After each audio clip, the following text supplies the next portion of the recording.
Yeah, it's weird. Medical, and remember a few years back, all the doctors, what were they scaring you with? SARS. Remember that? What's it in French? SARS. In English, I looked it up. You know what it stands for? Severe acute medical or severe acute respiratory syndrome. I wasn't sure what acute meant. I knew what everything else meant, so I looked up the word acute in a medical dictionary. You know what it said? Severe. Severe respiratory syndrome. I realized right then, severe acute, that's the medical equivalent of super duper. Professionals need to use words that make them look smarter than they really are. Because if you went to a doctor and you said, "What's wrong with me?" and he said, "You have super duper lung owie. Now take this pill, I got it from Chuck down the corner and pay me money." You're not going to do what he says. But when they start making up their own words, and all professions use it, either you're a doctor, a lawyer, an engineer, they all use the same little trick where they expand the language so that it's something that you don't think you can understand. In order to get your brain created and conditioned so that you can buy the bullshit when you're older, they then teach you tongue twisters. Tongue twisters that are going to twist up your brain, not your tongue. Tongue twisters like... So if Peter Piper picked a peck of pickled peppers, how many pickled peppers did Peter Piper pick? Don't answer. It's a trick question. Think about it. They're pickled peppers. They've already been picked. What is Peter doing? Repick and pre-pick prepackaged pickled peppers. Plus, Peter is supposed to be a piper. How can you be a piper and a pepper picker? You can't. Plus, Peter, he only picked a peck. Who here knows what a peck is? Farmers? No farmers here? A peck. A peck is a quarter of a bushel. A quarter of 4 pecks, 1 bushel. 35 quarts in a bushel, 0.98 liters per quart. That means there's 8.809 liters per peck. Well, you can't do that in your heads? 8.809 liters of peppers, folks. We're talking great big round hollow fruit. They're not blueberries. A peck of pepper, a peck of blueberries, I could see someone working. A peck of peppers, that's a lazy prick picking.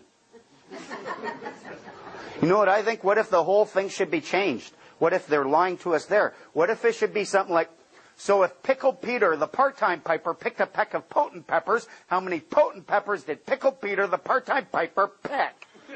See, now it makes sense. And then they hit you with woodchuck. How much wood could a woodchuck chuck if a woodchuck... Oh, don't even get me started there. Folks, chucking wood involves bending over at the waist, grasping small pieces of wood, tossing them to one side with a short swinging side-to-side motion of the arms. Thus, according to Mrs. Webster's son, who never had a date, is to chuck wood. First of all, folks, a woodchuck, they don't have the opposing thumb necessary to properly grasp anything. Secondly, a woodchuck shoulder blades, they are not articulated for side-to-side motion. It's front to back for the woodchuck. Digging a hole, I can buy that. Running from a fox, I'm there for you too. Chucking wood, you can knock right off. In high school, I had a pretty big mouth. Learned to run pretty good. There was this one bully, I don't want to mention his name because I haven't seen him for years and Tim Perry probably forgets me anyways. But I remember I get off the bus once and he's there with all of his friends. And he's like, "Oh, we're going to fight 3:15 in the playground behind the school. I'm going to kick your ass in." And the next period, I've got a great big knot in my belly. I was scared the whole time. I come out of class, and there he is with all his friends. "Remember 3:15, and I was so mad, I just punched him right in the belly. Solar plexed him. He fell. It was a surprise. I went, "Run!" I ran. The next period, I'm thinking, well, this feels pretty good. That knot isn't in my belly anymore. I bet you it's in his. So I realize lunchtime comes, he's going to be looking for me. So I go to the library. I hide in the audio-visual room because we all know that audio-visual equipment is to a bully what kryptonite is to Superman. Bullies don't like audio-visual equipment for some reason. So I'm there, I'm hiding, I have my sandwich. I leave and I'm trying to avoid the guy. I turn the corner and there he is with his friends. And we were surprised, eh? There was a shock. So I went, boom! I kicked him right in the nuts. I ran.